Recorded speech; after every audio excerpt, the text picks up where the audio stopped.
ಈಗ ರಾಜ್ಯದ ಹಣಕಾಸಿನ ಸರ್ಕಾರದ ಖಜಾನೆಯಿಂದ ಕೊಡಬೇಕಾಗಿತ್ತು, ಸಾಮಾನ್ಯ ಮೇಲೆ ಯಾಕೆ ಬರೀ ಆಗ್ತಾ ಇದೆ ಸರ್? ರಾಜ್ಯದ ಹಣಕಾಸಿನ ಸ್ಥಿತಿ ಚಿಂತಾಜನಕವಾಗಿದೆ ಅನ್ನೋ ಒಂದು ಆರೋಪವನ್ನು ಕೂಡ ಮಾಡ್ತಾರೆ. ಪಗಾರ ಕೊಡಕ್ಕೆ ಹಣ ಇಲ್ಲ, ಗುತ್ತಿಗೆದಾರರದ 60,000 ರೂಪಾಯಿ ಬಿಲ್ ಬಾಕಿ ಕೂಡ ಇದೆ. ಆಡಳಿತ ವ್ಯವಸ್ಥೆ ನನ್ನ ಬಾಯಿನ ಯಾಕೆ ತೆಗಿಸ್ತೀರಾ? ಗುತ್ತಿಗೆದಾರರ ಹಣವನ್ನ ಬಿಲ್ ಬಾಕಿ ಇದೆ, ಯಾವುದ್ರ ಸಲುವಾಗಿ ಬಿಲ್ ಬಾಕಿ ಇದೆ, ಅದನ್ನ ಮೂಲ ಕಾರಣ ನೀವೆಲ್ಲ ಕೇಳಬೇಕಾಗತ್ತೆ, ತಿಳ್ಕೊಳ್ಬೇಕಾಗತ್ತೆ.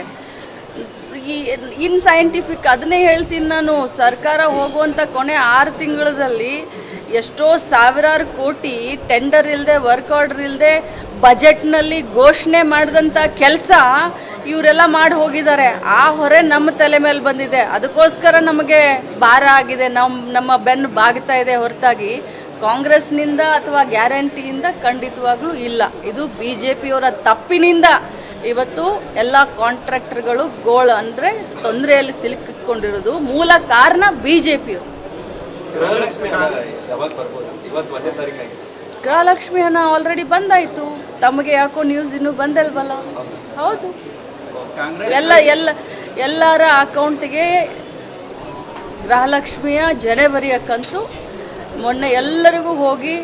ಯುಗಾದಿ ಹಬ್ಬನೂ ಆಯಿತು, ರಂಜಾನ್ ಹಬ್ಬನೂ ಆಯಿತು, ಇನ್ನೂ ಫೆಬ್ರವರಿ ಒಂದೇ ಬಾಕಿ. ಯಾಕೆ ಪ್ರತಿ ತಿಂಗಳು ಅಪ್ಡೇಟ್ ತಗೋಬೇಕಾ ಗೃಹಲಕ್ಷ್ಮಿ? ಫೆಬ್ರವರಿ ತಿಂಗಳದ್ದು ಫೈನಾನ್ಸ್ದಿಂದ ನನಗೆ 2,500 ಕೋಟಿ ಕ್ಲಿಯರ್ ಆಗಿದೆ. ನಿನ್ನೆನೆ 31 ಕ್ಲೋಸಿಂಗ್ ಡೇ ಇತ್ತು ನಮ್ಮ ಟ್ರೆಸರಿ.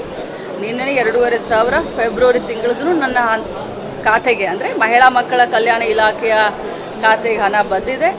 ಸೊ ಏಪ್ರಿಲ್ 2ನೇ ವಾರದಿಂದ ಫೆಬ್ರವರಿದೂ ಕ್ಲಿಯರ್.